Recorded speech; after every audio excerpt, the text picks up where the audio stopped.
It's young nail on the beats and the bars though. Clean as bar soap, black as charcoal, tar roads and cigar smoke with every bar spoke from my lips. Hope your eyelids allow your iris to see the flow is one with Isaac, Jacob and Abraham daddy. Come get your cake up, but don't take up all the space in the valley. You good for mountaintops as well. It's countless attacks from hell on those mounted on the back of the counselor who counted heads on your high fade, no fade, box braids, crochets, can't really think of more ways to reassure you. They'll abhor you in public but secretly adore you. Cause your aura couture, no matter who ignore you or who pay attention. Listen, you can bet your pension you was born to glisten till the day you lay in stiff and pine. I know all skin folk ain't my kinfolk, but the ones who are and ain't got no heart, wish I could dig inside and give you mine. Cause it's hard as hell for those out here that's melanated. That's why my brother clapped for me like I just graduated. Do your research, don't just get your baby vaccinated. These demons want you acclimated and evacuated. Ooh, but if you understand, you shouldn't do no stressing. I believe in God, my squad, and my Smith and Wesson. If you try to touch my husband's son or my brethren, you'll have an arm over your head like you just asked a question. Ooh, yeah, that's high key a word. If your skin tone is black, then you high key deserve compensation. Yeah. Widely dispersed across your turf onto every seed you birth. If you concur, then say ooh, yeah, that's high key a word. Since my skin tone is black, then I high key deserve compensation. Yeah, widely dispersed across my turf onto every seed I birth. Ooh, Morning sunshine, welcome to reality. I tried to wake you, but you were sleeping so peacefully in your fallacy. Quite casually, I got 7 uncolonized names to explain my gallantry. I'm a galaxy, but for short, you can call me your majesty. Some of y'all new blacks act so surprised. The 2020 took all them cataracts off your eyes. Now you got perfect vision, see clearly through the disguise. No need for pantomimes or alibis. The revolution is televised. This the year of discernment. Popping off, we burn it. You gon' pay everything you owe to Lil Riley said, cause I earned it. Perm tips with the new growth. Breaking out of that loose hole with the truth glow. Shining like new money, I got the juice, ho, so you gon' have to pick sides or divide up into tribes. Not by skin, but by your mind. Is you Satan or divine? What's your ideology? Either change your behavior or save your apology. I spit it like I got to get it, I'm gone. I rip it like me right off of the bone. Pull up on your mama and grandma alone. Let you know what type of F that I'm on. Mind blown, 5 in the moon. Lost in a rabbit hole, can't come home. Found out that everything you was ever taught, everything you thought real was wrong. Found out that everything you was ever taught, everything you thought real was wrong. Found out that everything you was ever taught, everything you thought real was wrong. Yeah. Ooh, yeah. That's high key a word. If your skin tone is black, then you high key deserve compensation. High key deserve compensation. All right. Peace, everybody. Hey. It is the guy with the bow tie checking in with you live for a new edition of Business with Benefits. The year is 2021. This is the first episode. Thank you, folks, for joining in. Glad 2020 is over. I'm glad. We're in a new year now. To my right, you will see the amazing Winter Wheeler. How you doing, Winter? I'm doing good. Good. I hope you like the music. I'm the amazing Winter Wheeler. Did you see me like trying to dance? Because I can't dance. I was like, yeah. I was trying to feel it. That was Toby and G-Way. That's the person my wife got me into. He does not curse in any of his music, and he always has his wife involved, so it's pretty good music. Oh, okay. I can play that in front of my kids. Yes, you can play it in front of the kids. It's totally fine. All 18 of them. He does a song a week, so you get songs every week with him. Okay, cool. But thank you, folks, for joining us. We say thank you to #Team Live, #Team Replay. However you consume the content, we appreciate it. Thank you to YouTube and LinkedIn, wherever you're watching from. Please let us know in the comments. We got some people checking in. We have Sherry Belitz, says Queen. Sherry Belitz. Hey, girl. That's not for me. I'm not a queen, so that must be for you. That's for me. Queen Diana Parker. Hey, Diana. Thanks for jumping in. She's been a long supporter of the Diana. show. And she says she's in New York representing there. We have Summer McAfee representing in Texas. Wait, is it McAfee or McAfee? Let me know. I think it's McAfee. McAfee. Okay, I'm just two different versions of it. We got Eric here representing for Team Live. Thanks, Eric, for jumping on here. Elliot Herland. Elliot. Uh-oh, wait a minute. I got to get this one up here. He said he was going to be Team Replay. Mr. Nick Nelson in the house, Team Live. He's here? Yeah. Oh, look, he said Team Live for like 5 minutes. Okay. He said, please, Winter, do not dance. He didn't. He's climbing already. Mr. Floyd Certified, how you doing, King? He's representing for Team Live as well. And then Summer said she's 5 minutes still for her for live. So thank you, folks. Let us know in the reactions if you're hearing everything fine. Did a little new format for the show, but Winter and I met through comments. Saw you on different things you were posting in comments, and then people kind of shouted you out. And then I had you on Professionally Black. But some people might not know who you are. So for the folks that don't know who you are, let them know who you are and your gift to the world. Well, I'm obviously Winter Wheeler. I am a mediator and arbitrator. I'm located in Atlanta, Georgia. Mediation is my passion. So if you are on LinkedIn or Facebook or Instagram, you should follow me because all I talk about is mediation. And so, of course, mediation means I like to help people resolve their problems. And yeah, that's the very basic explanation. So this means Winter has no problems because she's solving everybody else's problems. She has zero problem, people. So lay it on her. Yes, I have no problems of my own. I have no problems of my own. But let's break that down mediation. I think when people think of the legal space, they always think about suing or defending being sued. So break down mediation for people that haven't had to use that and why they might need to use it. Okay, so most typically mediation is used toward the end of litigation. So someone would have sued someone else, and we are at the end of the discovery period, and the only thing left to do is get ready for trial. And so the last ditch effort to get rid of the file, get rid of the case, is to go to mediation and hopefully settle. And that's where I come in. That's typically how it is. And so people will come and see me either in person or online, and we talk about the case and how the issues have impacted everyone, and we work together until we get to a resolution. No, so to be clear for people, this isn't like conflict mediation, because I think we all know from high school, get a conflict mediator. So you're in a different space for people to be clear about that when they reach out to you. Oh, like, yeah. Like, don't call me because you're having a fight with like your neighbor randomly. People can It's a legal fight, yeah. I mean, it's a legal, yes. It's a legal fight, and your neighbor has agreed to go to mediation, then cool, hit me up. We can work that out. But if you're just upset with someone, no, don't call me for that.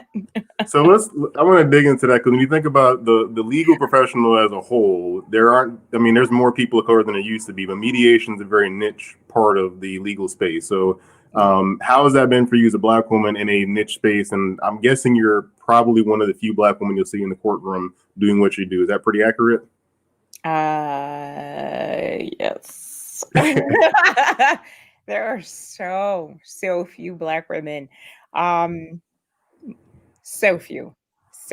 And it's sad because, living in Atlanta, which is such a Black city, and it's such an amazing city because, I moved to Atlanta in 2009, and it was it was the first time that I felt like I could just be. Like it was like I didn't feel like I had to put on at any point. Like I was just me, whatever that meant. And so, to see the mediation industry, because I worked as a litigator for about 14 years, and it was rare for me to have a Black mediator. I mean, extremely rare, to the point where I think it may have happened for me once or twice in 14 years.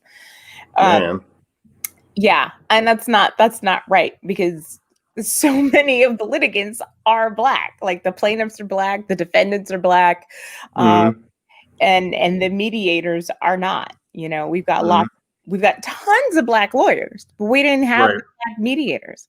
And right now, what I'm trying to do is change that. We need to change. We need to change the narrative around what it means to be a good mediator, a ready mediator, an able mediator. Typically, I'm not gonna tell you how old I am, but I've been Black for quite a while. Right. um, but most mediators have, 15, 20 plus years on me. And so part of it is also, they look at me and they're like, oh, you're too young too. So not only are you a woman, because there aren't that many women, right. Black, and you're young. What are you doing? And to get the whole deck stick against you, yeah. Right. And so I've gone completely out of my way, and I continue to, and I work hard every single day to make sure that people who don't fit the old guard stereotype know that you can look like this and you can be successful. So we're working on it. So why do you think it is? I mean, there are a lot of Black lawyers. So why is it that mediation is more difficult to get into? Isn't that sexy as the rest of it? Like, why is there not a lot of color in that space right now, you think? Listen, mediation is sexy. You heard it here. That's a t-shirt right there. Make a t-shirt out of that. Mediation is sexy, okay? I think it's the same thing that keeps lawyers, Black lawyers of color from progressing into partnerships and things in law firms. It's the people at the top are typically white, male, and older, and just your confirmation bias. I think it's confirmation bias. Sherry, correct me if I'm wrong. I know you're watching. You want to be with people who are like you. I don't think that's confirmation bias. It's a bias of some sort. But you're more likely to gravitate toward people who are more like you. So, have you ever been in a situation with like someone who is the exact opposite of you, and they'll say, I really like that guy. I like that guy over there because he reminds me of me. Mm-hmm. And that's happened to me so many times when I would be with someone that I really respected, and it would be an older white man, and they would be talking about some very, very young, inexperienced lawyer. And I'm like, I've got 12 more years of experience on this guy, but you are singing his praises because it reminds you of you. I get it. Like, I get that. But what we need to do is start making people aware of the fact that that in itself is a bias. People don't know that. I think if people knew that, they would be more likely to try to come out of it. No one wants to be biased. No one wants. Listen, I shouldn't say no one. There's some biases that are okay. There's a couple that are okay. We know that ain't true. Okay. So how does that affect the case though in the back end? Like if we have this disparity of that, there's a lot of litigants that are Black and they're going through an issue and their mediator isn't of the same race and everything. How does that kind of play out from you on the outside looking in? How is that playing out in the victory or success or failure of these cases they're going through? Well, it's not even just race; it's also cultural Blackness, and we both know that there's a distinction between being culturally Black and being ethnically Black and phenotype Black, right? Right. So, I have listen, I code switch all the time. So I'm not using my African American vernacular English right now. But I do speak that. Not natively, but I do speak that. And so what I see a lot of the time is a very well-intentioned, non-African American vernacular English speaking lawyer, no matter what race they are. They could be Black too. Or mediator who is Black, who also does not speak AAVE. They can be in a position where they're not understanding what the plaintiff, for example, is saying. And I always talk about this one specific example where the plaintiff was saying something that was completely misinterpreted by their attorney, because in African American vernacular English, we typically use a double negative. And the attorney just assumed that that their client was just saying it wrong. And so instead of interpreting the double negative as a negative, they interpret it as a positive. So the valuation on that case was drastically different than what the attorney thought that it should have been. And so I had to, it was awkward because I'm hearing the client tell the lawyer this and this and this, and then the lawyer would say to me, "See, she said such and such," and I said, "But that." But you can't say anything because you're on the opposite side of the table. Well, no, my job is to make sure that the attorneys get the right information so that they can make the right decisions for their clients. I was obliged to tell him that he had misinterpreted what she said. That's good you were there to help with that. I mean, I guess people they always think you're a lawyer. You went to all these great schools, so you should be a great communicator. But communication is different languages and vernacular and different pieces to it. Exactly. That's why Elliot threw out there, "Winter's coming." Winter is coming. Yes. Hashtag that shouldn't curse. Hashtag it, Elliot. Hashtag it. And Sherry said she's glad you brought up code switching. It is so true. We have to be in a position where we can understand the different dialects of American English. And so few people even recognize that those dialects exist. And I am a firm believer in constant education. I am constantly educating myself. I am constantly immersing myself with other people, other races, cultures. I want to know. I want to be able to help people. I wrote, I did a written interview not too long ago, and I'm going to reshare it tomorrow, actually. But I believe firmly that if a mediator does not understand their own bias and their own weakness when it comes to race, gender, LGBTQ, what have you, when you have those people come to your table and you don't understand what blindness you might have to them, you have failed them before you've gotten started. You absolutely failed them. And we as a profession, we owe more than that to the people who come before us. We do. They come to us because we are neutral parties. We are there to help. We are there to listen. And we owe them that. I need to be there to receive those people as they are. I don't want anybody code switching for me. If you speak AAVE, speak it. If you speak Spanish, I also speak Spanish, speak it. Yeah. If your lawyer allows you, I will always ask first. But that brings up an interesting question for me then. When you think about, because you're talking kind of two different things. When we say code switching is usually an overall communication scheme, it's even the way you act versus changing the dialect you use. So you've been a lawyer for a while now.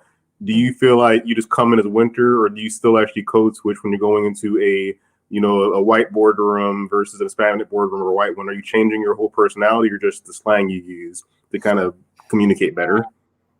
Like, I didn't realize this was going to be like therapy. Well, I just think about that because I had one of my agents one time. She wanted me to call somebody. It's an auto dealership, kind of an older white guy, and he's kind of a crass kind of person. And she's like, "Hey, can you call him with your white voice?" And this is like last year. I'm like, "No, I don't do that. This is who I am. I'm going to use my voice as I am. I'm not using my telemarketer voice or whatever. If you don't like me, you don't like me, and I don't want to really work with you." So as you kind of come in this delicate situation where people are going through litigation, are you fully code switching, you think, or just kind of changing the vernacular to fit the person you're speaking to? Goodness, I don't know. I think that I have been code switching for so long that I I naturally, and I told you I don't speak AAVE natively. So I Right. speak my native language, my native dialect. And if I realize someone speaks AAVE, I will speak that to them. If I realize someone speaks Spanish, I will speak that to them. But I would say that the way that I'm talking to you right now is the way that I speak naturally to anyone who approaches me. Does that answer the question? Here, we just got done with the bow tie fixes your life instead of Iyanla fixes your life. I'm glad the therapy section is over. That's over. Sherry had a good comment. She said, read Winter's article about this on her LinkedIn article. So you have an article out there, Sherry, letting you know about. Yes. And Eric had a comment. It sounds like a mediator needs lots of skills. Does a mediator need to have a persuasive skills when resolving situations with clients? That's a good question. Ooh, yes. So sometimes, often, all the time, I will have at least one person who is so deeply entrenched in their beliefs that likely are just not in touch with reality, that maybe not in touch with reality, not in touch with the reality of what's happening in the situation. That day, you're not getting that. So let's talk about that. We need to focus on that. And sometimes it's hard to get people to focus on what mediation means as opposed to let me threaten you with what's going to happen at trial. So those are two very different things, and a lot of the time people don't understand that. But yes, I do a lot of I wouldn't say persuasion because I'm a neutral. Right. But I definitely do a lot of what we call reality testing. And so it's okay, well, maybe you do think that you deserve $300,000 for that paper cut.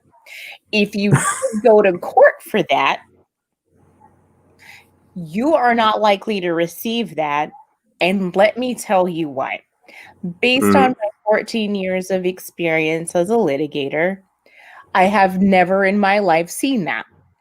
I don't know of any jury verdicts for that. It is unlikely. This is where I just jumping like, you need to stop this. You're not getting that.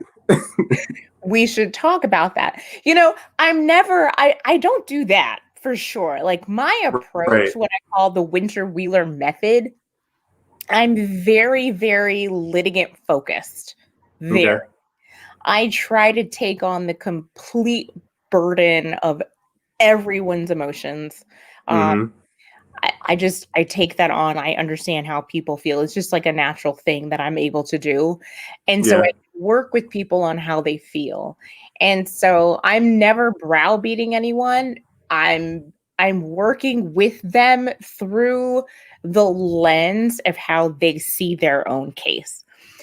And, you know, typically when someone has, and of course I'm exaggerating when I say $300,000 for a paper cut. But if I'm saying to them, that's not likely to happen. It's never happened before.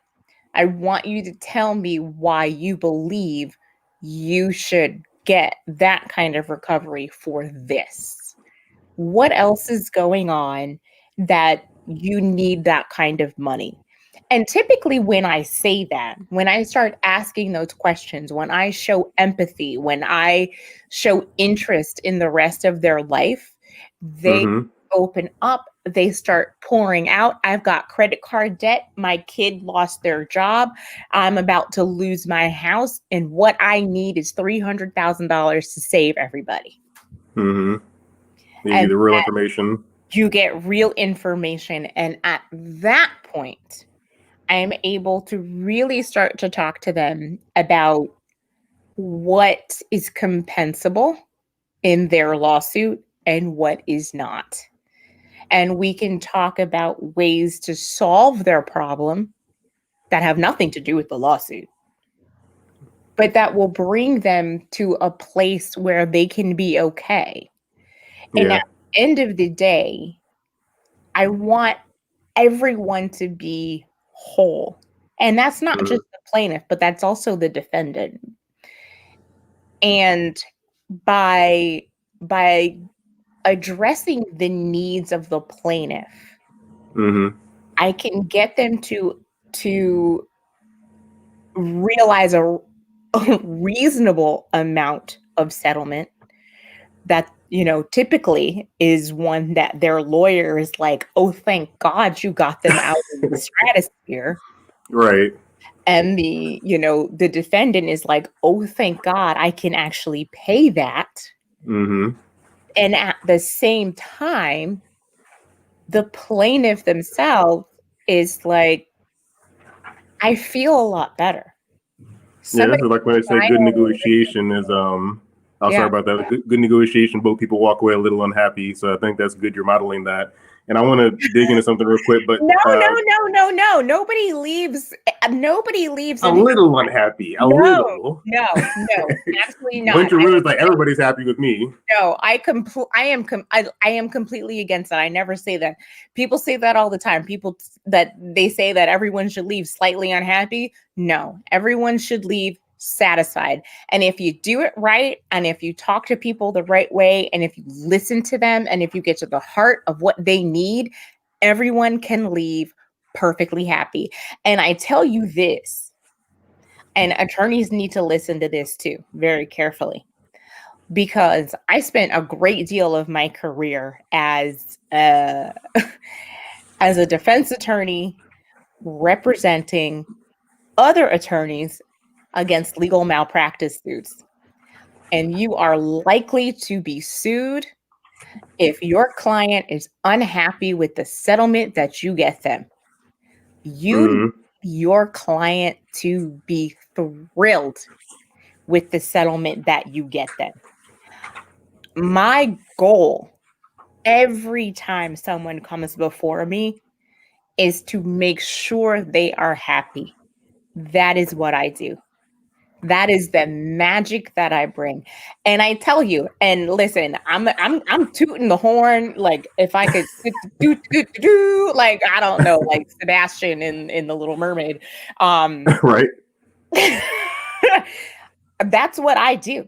I make sure people are leaving happy. Don't leave unhappy. I want, well, pre-COVID, I wanted people giving me hugs when they were leaving. Yeah, and honestly, give me the virtual hug. I want to answer something real quick. We had a question from Taylor. Taylor actually asked what AAVE is. So just for the break it down, it's African American Vernacular English. It's a long acronym for, I guess we'd say Ebonics or slang. It's probably no. Ebonics. That's a separate. You're right. Ebonics is an antiquated term. African American Vernacular English is a dialect of the American language. It is not slang. Slang that is used typically by Black people is not considered part of African American Vernacular English.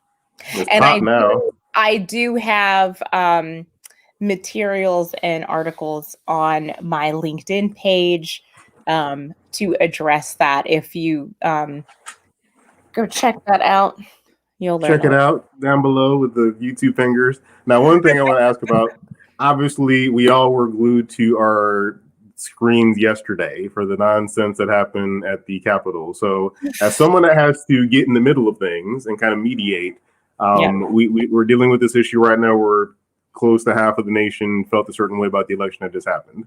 When you mentioned reality checks, I kept thinking about that as you went through. I got to do a reality check with people.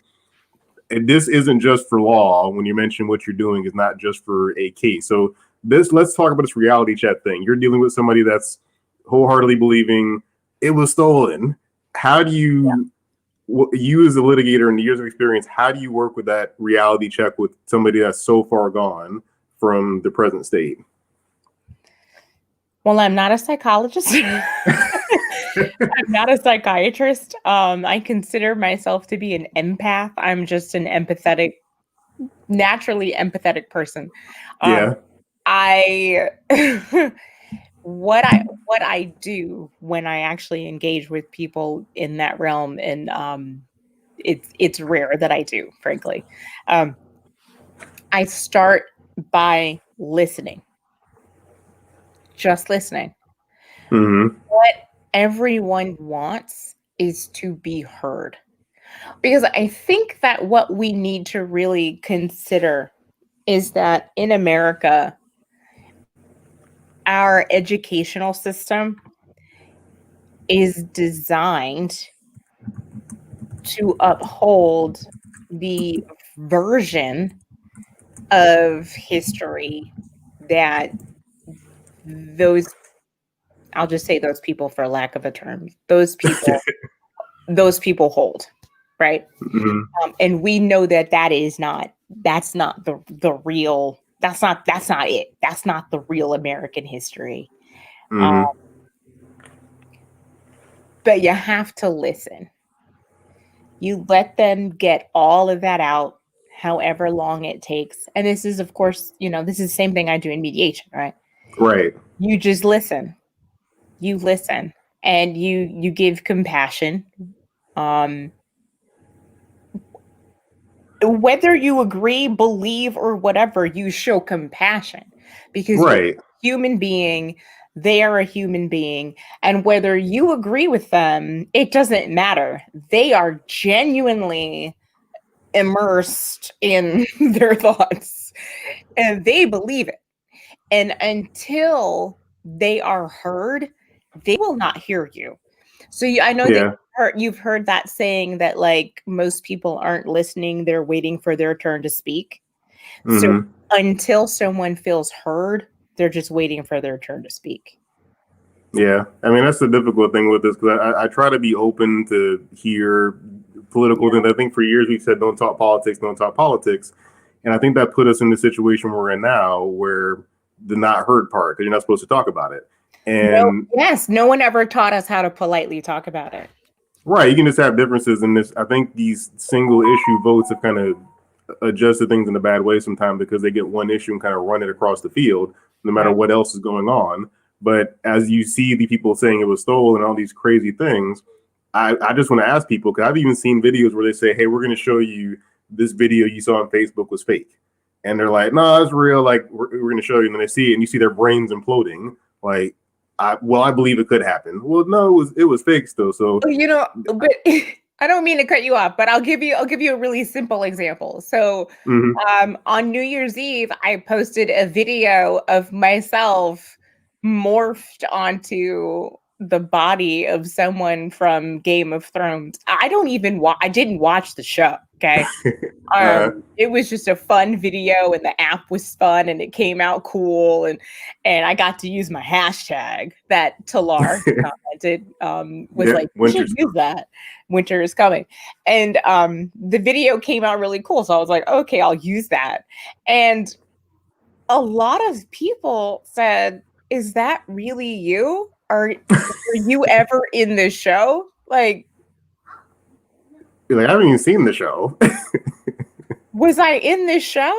Like, what are you talking about?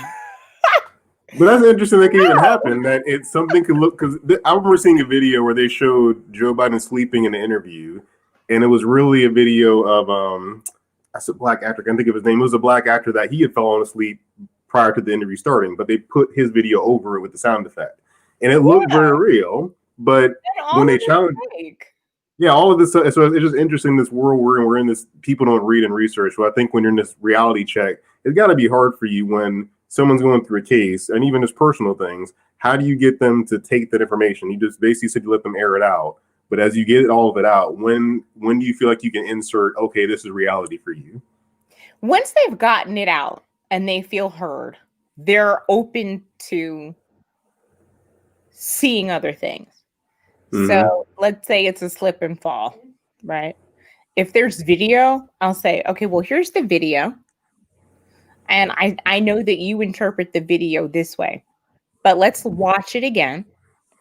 And now let's watch it again without talking. Mm-hmm. Now let's watch it again and let's talk through it. Mm-hmm. So the other side is saying, that this is how they see it. Do you understand how that makes sense to them? Yeah. That's my toddler. That's my 2-year-old today. Yeah. He's so supportive. I love that. That was perfect Supportive timing. and He gets a Emmy for that. Yeah. LinkedIn Live Emmy. But real quick, Elliot, he's in the law space too. He had a comment actually, and it's going to take up most of the screen. But he said, "When I have a mentally ill person involved in a case, and it could be one of the attorneys, I don't judge them. Right. I let them feel trusted so they can trust me. Trust is the Right. foundation upon which all successful mediations are built. Judging can destroy the process." Yes. So yes. this leads me to something you're working on now. 'Cause I think everything we're dealing with now is we have this quick cancel culture, quick judge you, and then I can't deal with you ever again situation now because of things like Facebook and Twitter just making you quickly, oh, that person, I'm done with them. So Right. you're working on something new with the work you've done in the law space. You're working on something new that's nothing to do with law. So can you share that with the people real quick? Are you talking about my upcoming podcast? Bum, bum, bum, bum, bum. Dun dun dun. Yes,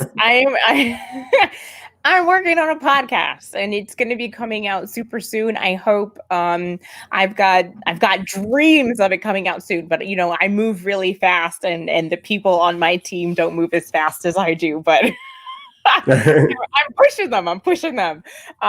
But yeah, I want to change the way people look at mediation. I mean everyone in the world. I want them looking at it differently.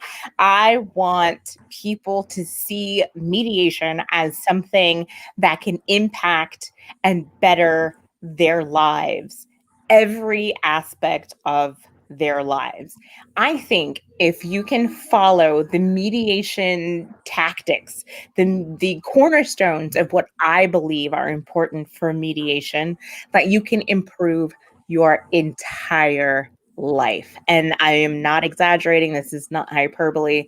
I think that nearly every person that you come in contact with, every profession, they have something that can change your life, and that it also relates to mediation and it relates to how I personally mediate. Now, I do mediate a little bit differently. I've got my Winter Wheeler method, and we're going to be talking about that too. And I'm really excited about that. I'm excited to get that to the people. I want to change the face of mediation. Mediation is younger. It is browner. Hell, it's blacker. Can I say hell? I do. You can say hell, go for it. It can be female. It can be virtual. It's so many things, and there are so many people that we can help. And not only can we help our clients, we can help the public at large. We can teach them about reframing the way that we take information from one party and simply change the way that is said, deliver it differently to another party in a way that that party can understand because we've spent time with them. Yeah. We can do that in every single part of our lives. We can change the way that we view ourselves, the expectations we have on ourselves. You know, like I sometimes say, okay, I will get I'll exaggerate. I'll get a plaintiff that wants $500,000 for their paper cut because their cousin from Texas heard about somebody who got $500,000 for a paper cut. That's not going to happen. Okay. But if you've got someone who feels like they need to go home and tell their relatives that that's what they got because that's the pressure that they've been receiving, you need to get into their head and get them out of that. And that can affect so many different areas of your life. You know, I had a conversation earlier with a woman who specializes in transformative coaching of LGBTQ plus people. Okay. And she takes them from what society expects of them and helps them get into what they expect and want for themselves.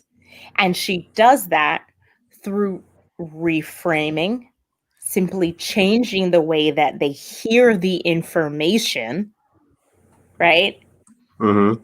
And telling them that everything that they want and need is already there. What you want is important. What anyone else wants is not important. It's about you. It's about you. It's not about anyone else. It's your life. It's your day. And I love that. And I think it's beautiful. And it works so well with mediation. Mediation can change your entire life. And I am here and I am ready to make sure people know that. I love it. And I want to make sure to catch up some comments real quick as we get out of here. Marlon, main man Marlon in Jersey said, Winter is mediating now. Thanks, Marlon. Lakeisha's name isn't showing up, but Lakeisha Young said, I'm excited. Congratulations. So she's happy for the podcast. Oh, awesome. And yeah, she told Elliot told her to join the ABA dispute resolution section free. Winter and I are on the same committee, so you got a colleague in arms. I'm on like 8 committees, so but yes, we are on the same committee. And Lakeisha would actually fit that committee very well. I do know Lakeisha. I will follow up with her. All right, perfect. Well, as we let people kind of get back to their day, I appreciate you guys joining in here. They're parting words for people because mediating, like you said, affects a lot of things, whether you know it or not. There's conflict in many things, and there's, where you are and where you want to be. So what's the one skill you can teach people that can help them with just getting their life better now? A simple skill you can teach them that you learn from mediating to help them. Listening, active listening. And honestly, active listening is very hard for me in my real life. If my husband were anywhere nearby, he would say that that's the truth. It's our anniversary today, actually. I completely forgot when I scheduled this. And so well, now I'm the bad. Wait a minute. No, I am completely the bad guy. I was like, I've got a live. I need dinner really early. Can you make me something? And he's looking at me like, and I'm like, my apologies. So anyway, active listening. Active listening means, not listening just to wait for your turn to talk. It's hearing, it's paying attention to body language. It's paying attention to those inflections in the voice. It's paying attention to whether or not you actually understand the dialect. It's listening to whether or not, are they using Spanglish? Are they potentially using AAVE? Are they stumbling? Is there an accent that I don't understand? Is there something I need to go check out before I respond? Are there questions I need to ask? And what is amazing about just being a human is you can ask questions. You can ask almost any question as long as you are genuinely interested and you show empathy. Said with wise words, and then Summer said happy anniversary to you. So she's trying to help get you some love points back. Listen, I got work to do later. I'm gonna have to cook something. I don't know. Well, for the people that want to learn more about you and the work you're doing, tell them where to find you and which platforms and all the different contact points for you. The easiest way to find me is on LinkedIn. I'm the only Winter Wheeler there. Instagram as well. I'm also the only Winter Wheeler there. This is the best thing about my name that I hated for so long. But yes, please look for me. I will be launching brand new websites along with my podcast, but those aren't ready yet. So follow me on LinkedIn and you won't miss a thing. Perfect. Well, folks, please be safe. I know we all kind of hoped it would be different right now. One thing, we're glad 2020 is over, but COVID is still going crazy. So still, please be safe. We're here in Georgia. Georgia's breaking records all the time right now. So please be safe. Follow the protocol, that good stuff. And then I can thankfully say, since I've been bugging you guys to vote ever since I've done this show, that it turned out well. So thank you guys for going to go vote, because we're going to have some changes coming up soon here. But please be safe. We'll catch you next time on Business with Benefits, and please be safe. Thank you so much.